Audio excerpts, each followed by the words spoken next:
యెషయా గ్రంథము 35వ అధ్యాయము 4వ వచనము. భయపడకుడి, ధైర్యముగా ఉండుడి, ఆయన వచ్చి మిమ్మును రక్షించును. ఆమెన్. మీరు భయపడవద్దు, ధైర్యంగా ఉండండి.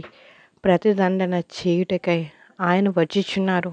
ఆయనే మనల్ని రక్షించుచున్నారని, క్రీస్తు రాజ్యంలో సంతోషకరమైన సంపద సమృద్ధి మనకున్నదని దేవుని వాక్యం సెలవిస్తున్నారు.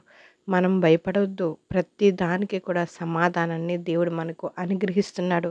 మనం వెతకవలసింది మొదటగా ఆయన నీతిని, ఆయన రాజ్యాన్ని మాత్రమే. ఎందుకంటే ఆయన రాజ్యంలో మనకి సమృద్ధినైనా అనుగ్రహించబోతున్నారు. సంతోషకరమైన సంపదను ఆయన మనకు అనుగ్రహించబడుతున్నారు. భయపడక ధైర్యంగా ఉందాము.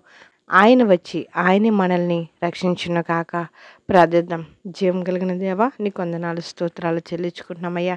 ఈ ఉదయకాలమైనా మీ వాక్కు పంపినైనా మమ్మల్ని బలపరుస్తున్నందుకు మీకు స్తోత్రాలయ్యా. భయపడక ధైర్యంగా ఉండండి, నేనే మిమ్మల్ని రక్షించుచున్నాను అని మీరు మాట్లాడుతున్నారయ్యా. ఇంకా ఈ ఉదయకాలం ఎవరైతే దేని కొరకైతే భయపడుతున్నారో వారి హృదయాల్లో నుండి వారికున్న ప్రతి భయాన్ని తొలగించి ధైర్యపరచండి ప్రభువా. మీకు వందనాలు.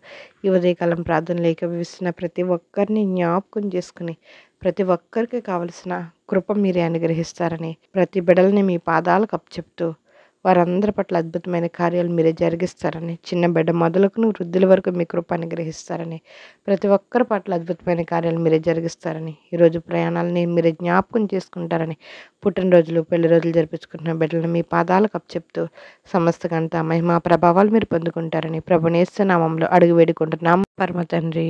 ఆమెన్.